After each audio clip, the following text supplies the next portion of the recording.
Hallöchen ihr Lieben, schön, dass ihr dabei seid. Heute gibt es bei mir das Sloppy Joe Sandwich. Das ist ein Trend aus Amerika, wo sehr bekannt ist und meistens mit Burgerbrötchen zubereitet wird. Bei mir gibt es das Double Sloppy Joe Sandwich heute. Wie es zubereitet wird, zeige ich euch jetzt. Hier schon mal die Zutaten für euch. Ich habe hier Rinderhackfleisch, Tomatenmark, Senf, eine halbe Paprika rot, eine halbe Paprika grün, Gewürze, Salz, Pfeffer, Cayennepfeffer und Chilipulver, Butter, frische Petersilie. Ich habe hier Toastscheiben, man kann aber auch Burgerbrötchen nehmen oder einfache Brötchen dazu nehmen. Gehackte Tomaten, brauner Zucker, für die Käseliebhaber kann man auch Käse nehmen. Ich habe in dem Fall Cheddar-Käse, man kann aber auch Gouda nehmen. Eine Zwiebel, eine Knoblauchzehe, ein bisschen Speisestärke und was ich noch brauche ist Olivenöl zum Anbraten. Die Mengeangaben wie immer in der Beschreibung unter dem Video zu lesen. Und es geht los mit Gemüseschneiden. Die Paprika, die Zwiebel und die Petersilie werden klein geschnitten.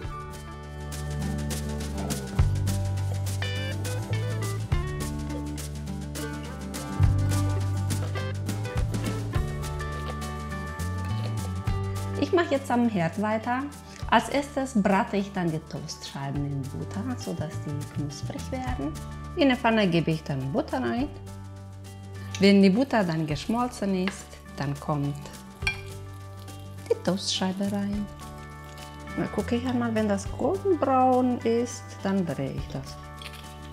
Oh ja, sieht gut aus. Als nächstes dann mache ich die Sloppy Joe Soße und es wird auch in der Pfanne alles gebraten. In der Pfanne kommt das Olivenöl rein. Wenn das Öl heiß ist, dann kommt das Rinderhack rein. Das Hackfleisch wird angebraten, bis es durch ist. Weiter braten, bis die Flüssigkeit da verdampft ist. Jetzt gebe ich die Zwiebel rein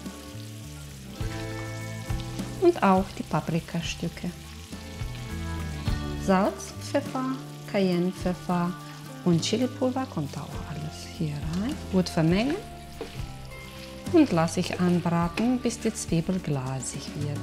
Jetzt habe ich etwa 8 Minuten hier umgerührt und braten lassen. Und als nächstes kommt dann der Tomatenmark rein. Unterrühren und auch braten lassen, bis alles sich aufgelöst hat. Dann kommt der Senf rein. Zucker und ich gebe auch ein bisschen Speisestärke mit rein. Dann kommt auch noch die gehackte Tomaten mit rein. Dann wird noch die Knoblauchzehe reingedrückt.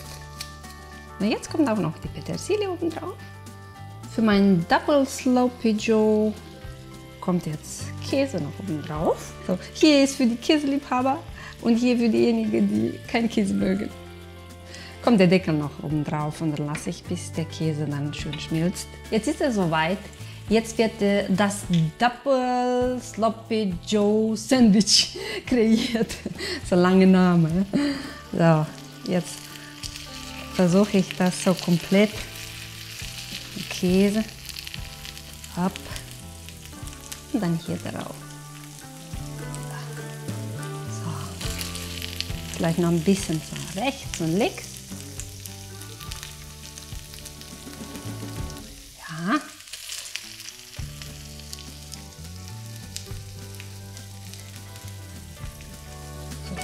Die erste Schicht ist schon fertig.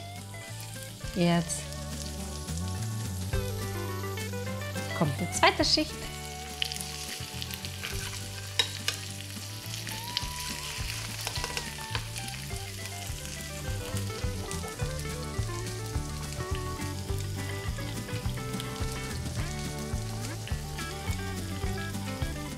Et voilà! Unser Sloppy Joe Sandwich ist jetzt fertig zum Servieren. Es schmeckt wunderbar. Ich war von Anfang an fasziniert von der Geschichte von Sloppy Joe. Alleine der Name Sloppy heißt schlampig. Und ja, das ist dieser Trend aus Amerika, wo jedes Kind das kennt. Für mich war auch interessant, jetzt möchte ich euch auch das rüberbringen. Ne? Ich hoffe, es schmeckt euch, ich hoffe, es hat euch gefallen. Wenn ja, dann gebt mir ein Like, kommentiert. Nicht vergessen, auf den roten Button zu drücken, ihr Lieben. Ne? Und verpasst das nächste Video nicht. Bleibt gesund, eure Tati und guten Appetit. Tschüssi.